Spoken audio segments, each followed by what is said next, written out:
ఐటీలో ఎంట్రీ కావాలా? Trainee software engineer గా అజా కోడింగ్ ట్యూటర్ లో 2 వీక్స్ ట్రయల్ పీరియడ్ లో వెంటనే చేరండి. యాంగ్జైటీ 65% పీపుల్ యాంగ్జైటీలో ఉన్నారంటే ఇది నమ్మశక్యంగా ఉందా? దానివల్ల వచ్చేటువంటి కాన్సిక్వెన్సెస్ అసలు ఎలా ఉంటాయి? అనుకున్న గోల్స్ రీచ్ అవ్వకపోవడము, అనుకున్న లైఫ్ దొరకకపోవడంలో ఎక్కడో సిచ్యువేషన్లో యాంగ్జైటీ మొదలైపోతుంది, అది డిప్రెషన్కి లీడ్ అవుతుంది. ప్రశాంతంగా మాట్లాడు, ఎందుకు అలా మాట్లాడుతున్నావు, అంత తొందర ఏంటి, ప్రతి దానికి కూడా ఒక ఆందోళన మొదలైపోతుంది వాళ్ళలో. ఇది కాస్త కొంచెం పెరిగిందనుకోండి, గుండొచ్చి బయటపడిపోతుందా? Hello Shafi sir. హలో అండి. ప్రతి ఒక్కరికి అండి ఒక డిజార్డర్ ఉంటుంది. ప్రతి ఒక్కరికి వాళ్ళ లైఫ్ టైంలో అది ఏ టైంలో అయినా సరే రావచ్చు. లేదు అనుకుంటే ఇట్స్ కంప్లీట్ డిజార్డర్ ప్రతి ఒక్కరికి ఉంటుంది. యాంగ్జైటీ, ఆందోళన. దానివల్ల వచ్చేటువంటి కాన్సిక్వెన్సెస్ అసలు ఎలా ఉంటాయి? ఇనీషియల్గా అది ఏ విధంగా స్టార్ట్ అవుతుంది? మన బాడీలో, మన మైండ్లో దాని ఎఫెక్ట్ అసలు ఎలా ఉంటుంది? అది ఎంతవరకు మనిషిని తీసుకొని వెళ్ళగలుగుతుంది? చాలా ఇంపార్టెంట్ పాయింట్ అడిగారు మీరు. నిజంగా చెప్పాలంటే ఇది అంటే ఒక సర్వే ప్రకారంగా మన ఇండియన్ పాపులేషన్లో రూరల్ ఏరియాస్లో చూసుకుంటే 45% పీపుల్ ఒక రకమైన డిప్రెషన్లో ఉన్నారు, యాంగ్జైటీలో ఉన్నారు అన్నది ఒక సర్వే చెప్తుంది. అది అర్బన్ పీపుల్ని చూసుకుంటే, అంటే ఇప్పుడు మెట్రోపాలిటన్ సిటీస్ కానివ్వండి, అర్బన్లో కానివ్వండి, 65% పీపుల్ యాంగ్జైటీలో ఉన్నారంటే ఇది నమ్మశక్యంగా ఉందా?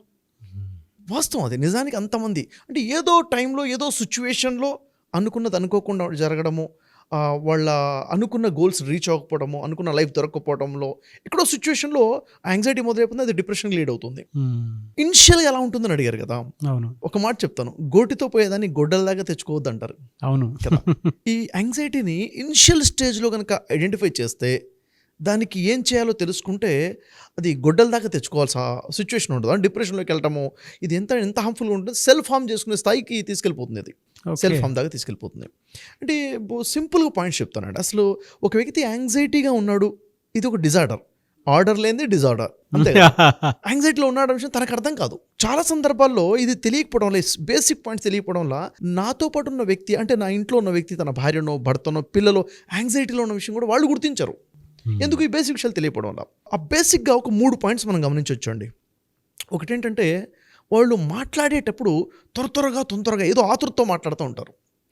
అంటే ఎదుటి వ్యక్తి వినే వ్యక్తి అనిపిస్తుంది, అరే నెమ్మదిగా మాట్లాడరా, ప్రశాంతంగా మాట్లాడు, ఎందుకు అలా మాట్లాడుతున్నావు, అంత తొందర ఏంటి అని ఎదుటి వ్యక్తి అంటా ఉంటాడు.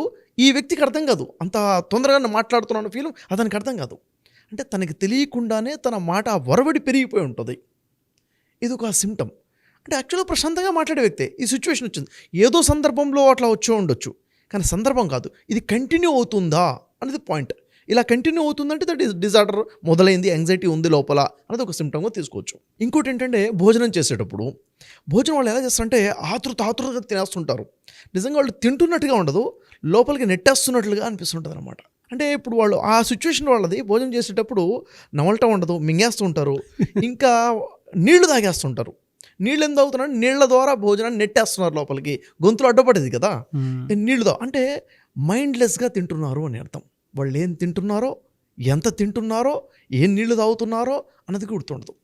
కొన్ని సిచ్యువేషన్ ఎలా ఉంటుందంటే, తిన్న తర్వాత ఏం తిన్నారో అని అడిగితే వాడు ఏం తిన్నాడో వాడు గుర్తు లేనట్టు సిచ్యువేషన్లో తినేస్తాడు, మైండ్లెస్గా తింటాడు అనమాట. చాలా సందర్భాల్లో పెరుగన్నం తిన్నావా, ఏమో, ఫలానా కూర వేసుకున్నావా, గుర్తుండదు.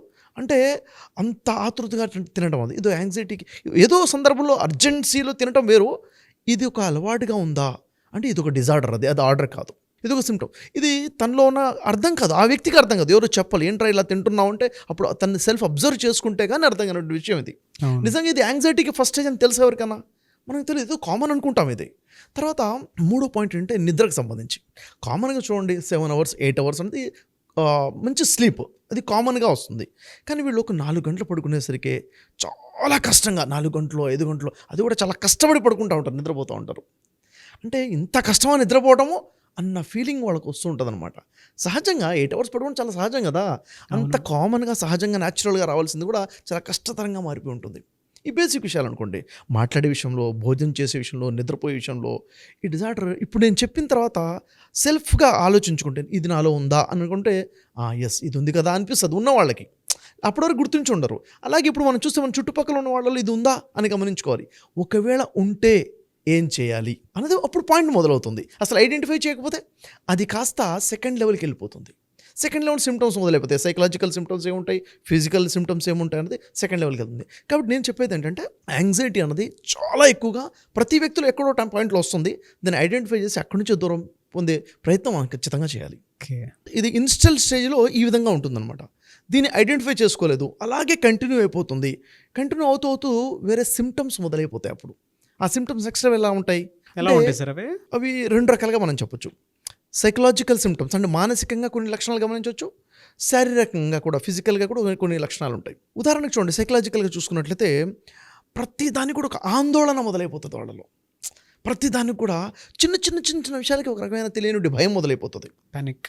అంటే ఇది ఎలా అవుతుందో, ఇప్పుడు బయటికి వెళ్ళాలనుకోండి, బయటికి వెళ్ళాలా, ఇప్పుడు ఎలా వెళ్ళాలి అన్నది, ఏదో చిన్న పని ఉంది, ఇది ఎలా అయిపోతుంది. ఇప్పుడు పిల్లలు కింద ఆడుకోవడం కోసం వెళ్తున్నారు అనుకోండి, బయటికి వెళ్తున్నారు, ఎలా ఏమవుతుందో.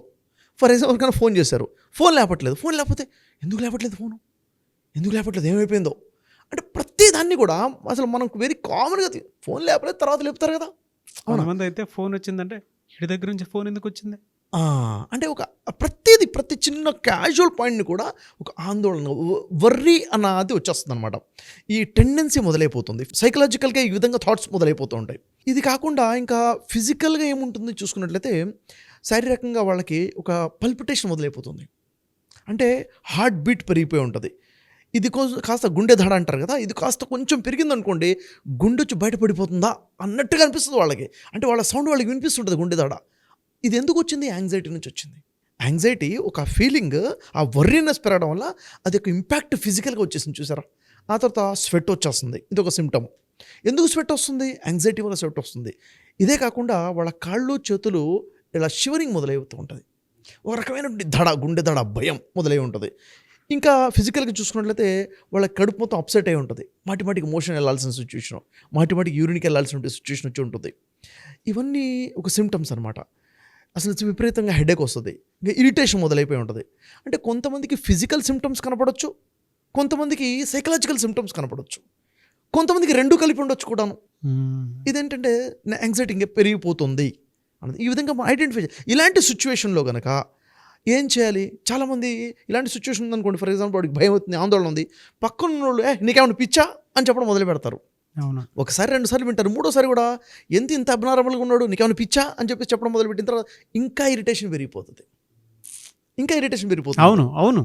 అంటే దాన్ని ఎలా డీల్ చేయాలో పక్కన ఉన్న వాళ్ళకి తెలియదు. వాడు యాక్టింగ్ చేస్తున్నాడు, వాడు ఓవర్ చేస్తున్నాడు అన్న ఫీలింగ్ ఉంటుంది. వైఫ్ అండ్ హస్బెండ్ అనుకోండి, ఇంకా గొడవలు మొదలైపోతాయి. అక్కడ నుంచి ఆ గొడవల్లో ఇంకా యాంగ్జైటీ పెరిగిపోతుంది. యాక్చువల్గా ఆ టైంని ఐడెంటిఫై చేసి దాంట్లో నుంచి బయటపడే ప్రయత్నం చేయాలి. చాలామంది అంటారు వెంటనే డాక్టర్ దగ్గర తీసుకెళ్ళిపోవాలి, వెంటనే సైకాట్రిక్ మెడిసిన్స్ మొదలు పెట్టాలి అని చెప్పేసి వెంటనే వెళ్ళి మందులు మొదలు పెడతారు. నేను అంటాను చాలా రాంగ్ డిసిషన్ అది. వెంటనే ఈ ప్రాబ్లమ్కి సైకాట్రిక్ టాబ్లెట్స్ తీసుకోవడం మొదలు పెడితే మనం డిపెండ్ అయిపోతున్నాం మెడిసిన్స్ మీద అని అర్థం. డిపెండ్ అయిపోతాం. ఒక్కసారి మెడిసిన్ మీద డిపెండ్ అయ్యాము అంటే అసలు యాక్చువల్గా న్యాచురల్గా రావాల్సిన చేంజ్ రాదు. ఏం చేయాలి? తనకు ఐడెంటిఫై అయిన తర్వాత తను బయటపడవచ్చు ఈజీగా. యాక్చువల్గా తన ఆ సిచ్యువేషన్ రావడానికి కారణమే తను బయటపడటానికి కూడా తను బయటపడే విధంగా చేసుకోవాలండి. వెరీ సింపుల్గా కొన్ని టిప్స్ చెప్తాను, ఎందుకంటే ఈ టిప్స్ వల్ల ఈజీగా మనిషి బయటకు వచ్చేస్తాడు. ఏంటి? ఫర్ ఎగ్జాంపుల్ చూడండి, అప్పుడు లేని అలవాట్లు, డైలీ 30 minutes బ్రిస్క్ వాక్ చేయాలి యాంగ్జైటీ నుండి బయటికి రావాలి అంటే. ఓకే. అయితే ఆ వాకింగ్ చేసేటప్పుడు తన ఆలోచన అది ఉండాలి, నేను ఈ డిజార్డర్ బయటకు వచ్చేస్తున్నాను, దీనివల్ల నేను హ్యాపీ హార్మోన్స్ రిలీజ్ అవుతున్నాయి, దీని ద్వారా బయటకు వచ్చేస్తున్నాను అంటే తను చేసే ఎక్సర్సైజ్, వార్మప్స్, బ్రిస్క్ వాక్ తను ఖచ్చితంగా ఇంపాక్ట్ చూపిస్తుంది. ఇది ఒకటి చాలా పవర్ఫుల్ మెడిసిన్ ఇది నిజంగా చెప్పాలంటే. ఇంకోటి ఓపెన్ ఎయిర్లో ఉండే ప్రయత్నం చేయాలి. ఓపెన్ గార్డెన్ కానివ్వండి, ఓపెన్ ఎయిర్లోకి వచ్చేయాలి మార్నింగ్ అవర్స్, ఈవినింగ్ అవర్స్. ఇంకా చెప్పాలంటే హ్యాపీ మూమెంట్లో ఉండే ప్రయత్నం చేయాలి. సాడ్ మూమెంట్స్ ఎక్కడైతే ఉన్నాయో అవాయిడ్ చేసేయాలి. నెగిటివ్ థాట్స్ ఉన్న వాళ్ళని అవాయిడ్ చేసేయాలి. ఎందుకంటే ఈ నెగిటివ్ థాట్స్ యాంగ్జైటీని పెంచుతుంటాయి, పాజిటివ్ థాట్స్ ఏం చేస్తుంటాయి, ప్రశాంతతని, కూల్నెస్ని, మనశ్శాంతిని తీసుకొస్తుంటే యాంగ్జైటీ దూరం అయిపోతూ ఉంటుంది. ఇంకా ఇలాంటి వాళ్ళు ఏం చేయాలంటే వీళ్ళకి టీ, కాఫీ అలవాట్లు ఉంటాయి కదా, మానేయాలండి. దీని ఇంపాక్ట్ ఎక్కువగా ఉంటుంది. ఎప్పుడైతే ఇది మానేస్తామో ఆ యాంగ్జైటీ నుంచి బయటకు వచ్చే అవకాశాలు పెరుగుతూ ఉంటాయి. ఆల్కహాల్ అలవాటు ఉన్నవాళ్ళు మానేయాలి. స్మోకింగ్ అలవాటు ఉంది, యాంగ్జైటీ నుంచి బయటపడాలంటే స్మోకింగ్ మానేయాలి. అంటే ఈ అలవాట్ల వల్ల తగ్గించుకోవాలి. వెంటనే మానేలా తగ్గించండి, దాన్ని ఎంత క్విట్ చేస్తే అంత బెనిఫిట్ ఉంటుంది. ఒకవేళ ఏదైనా టైంలో ఈ యాంగ్జైటీ ఫీల్ వచ్చింది అనుకుంటే అప్పుడు లాంగ్ బ్రీత్ ఇన్ చేసి లాంగ్ బ్రీత్ అవుట్ చేయాలి. సెల్ఫ్ టాక్ చేసుకోవడం మొదలుపెట్టాలి. తనతో తను మాట్లాడుకోవాలి. ఎందుకంటే ఐఎమ్ హ్యాపీ, నేను బాగున్నాను, ఐఎమ్ గుడ్, ఐఎమ్ ఓకే, అది చాలా బాగుంది, తనకు తానుగా. అంటే వీళ్ళు ఏం కాదు, నాకేదో అయిపోతుంది, నెగిటివ్ టాక్ మొదలైపోతారు. ఈ నెగిటివ్ టాక్ కాకుండా దానికి ఆపోజిట్లో పాజిటివ్ టాక్ మొదలు పెట్టాలి. ఎప్పుడైతే ఈ యాంగ్జైటీ ఫీలింగ్ వస్తుంది కదా, ఆ టైంలో లాంగ్ బ్రీత్ ఇన్ తీసుకొని బ్రీత్ అవుట్ చేయాలి.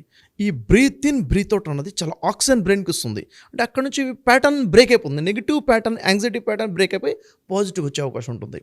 ఇంకా చెప్పాలంటే వాళ్ళకి వచ్చే ఆలోచనలు ఏవైతున్నాయో, ఎక్కడైతే యాంగ్జైటీ, ఆందోళన, ఆలోచన ఉన్నాయో వీటిని అసలు ఏంటి ఆలోచనలు, తను కామైపు అసలు తనకు వస్తున్న ఆలోచన ఏంటో ఆలోచించాలి. అసలు ఏ ఆలోచన వస్తుంది, ఎందుకు వస్తుంది, ఎందుకు నేను ఇలా ఆలోచిస్తున్నాను, తను అనాలిసిస్ చేసుకొని పాయింట్స్ పెన్ను పెట్టుకొని రాయగలగాలి. ఎప్పుడైతే ఎప్పుడైతే రాస్తాడో, జర్నలింగ్ చేసుకుంటాడో, అనాలిసిస్ చేసుకుంటాడో క్లారిటీ వస్తుంది. అప్పుడే తనకు వస్తుంది, లేదు ఇది కాదు, దీనికి భిన్నంగా ఇంకేం చేయొచ్చు, నేను ఇలా ఆలోచించవచ్చు కదా. పాజిటివ్ వర్డ్స్ కూడా తను ఎప్పుడైతే రాసుకుంటాడో ఆ ప్రోగ్రామింగ్ చేంజ్ అయ్యే అవకాశం ఉంటుంది ఖచ్చితంగా. ఇదొకటి. Sound sleep. యాక్చువల్గా ఇర్రెగ్యులర్ స్లీప్స్ వల్ల కూడా, ఎందుకంటే ఈరోజు సోషల్ మీడియాలో ఉండి, అక్కడ ఉండి, చిట్ చాటింగ్లో ఉండేసి ఏదో సరైన ప్లానింగ్ లేకుండా నైట్ స్లీప్ డిస్టర్బ్ అవుతుంటుంది కదా. స్లీప్ సర్కిల్ని సెట్ చేసుకోవాలి. ఇంకా స్మూత్గా తనకి ఇష్టమైన విధంగా ప్లెజెంట్గా ఉన్న మ్యూజిక్ని వినాలి. చాలా వర్కౌట్ అవుతుంది.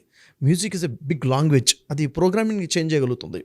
ఇంకా చెప్పాలంటే ఒక వ్యక్తి తన స్పిరిచువల్ వరల్డ్లోకి వెళ్ళగలగాలి. అంటే ఒక కనెక్టివిటీ, ఈ నేచర్తో కనెక్ట్ అవ్వటము, ఆల్మైటీ గాడ్తో కనెక్ట్ అవ్వడము, స్పిరిచువాలిటీలో ఒక కామ్నెస్ ఎప్పుడైతే వెళ్తామో ఈ ప్రోగ్రామింగ్ ఆధ్యాత్మిక ప్రపంచంలోకి, ఆధ్యాత్మిక ప్రపంచం అంటే థాట్స్ మొత్తం, నెగిటివ్ థాట్స్ మొత్తం రిలీజ్ చేసుకోవడానికి పవర్ఫుల్గా యూజ్ అవుతుంది. చాలా పవర్ఫుల్గా యూజ్ అవుతుంది. ఎవరికి నచ్చిన దేవుడిని వాళ్ళు చేసుకో. అంతే.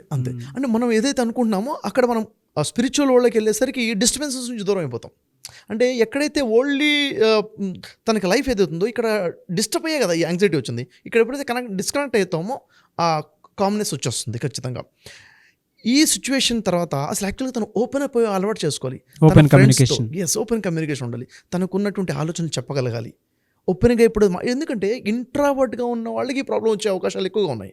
ఎక్స్ట్రావర్ట్గా ఉంటే మొదలు పెడితే ఈ ప్రాబ్లమ్స్ దూరం అయిపోతాయి. ఓపెన్ కమ్యూనికేషన్ స్టార్ట్ అయిపోవాలి. ఫ్యామిలీ మెంబర్స్ కానివ్వండి, ఫ్రెండ్స్తో కానివ్వండి, ఎక్కడ మీకు స్కోప్ ఉందో అక్కడ ఓపెన్ అవ్వాలి. ఇదంతా చేసిన తర్వాత కూడా లేదు నేను బయటికి రాలేకపోతున్నాను అనిపిస్తే అప్పుడు ఒక థెరపీ కోసమో, సైకాలజిస్ట్నో మాలాంటి వాళ్ళని కాంటాక్ట్ చేస్తే ఖచ్చితంగా వీరు ఈజీగా ఎలా బయటికి రావాలో వాళ్ళకి హెల్ప్ మనం చేయగలుగుతాము. మిమ్మల్ని అప్రోచ్ అవ్వచ్చా సార్ ఆ టైంలో? తప్పకుండా అప్రోచ్ అవ్వాలి. అసలు దానికోసమే కదా మనం ఉంది కూడాను. ఇప్పుడు సొసైటీకి ఇలాంటి సిచ్యువేషన్ నుంచి బయటికి రావాలి, తను నిలబెట్టుకోలేని వాడికి నేను ఉన్నానని మనం నిలబెట్టడం కోసమే ఉంది. సిచ్యువేషన్ ఉన్న వాళ్ళకి ఖచ్చితంగా మనం హెల్ప్ చేసి థెరపీస్ ద్వారా బయటకు వచ్చే ప్రయత్నం ఖచ్చితంగా చేస్తాం మనం. డెఫినెట్గా సార్. ఎనీవేస్ థ్యాంక్ యూ అండి. Thank you so much Shafi గారు. Thank you much.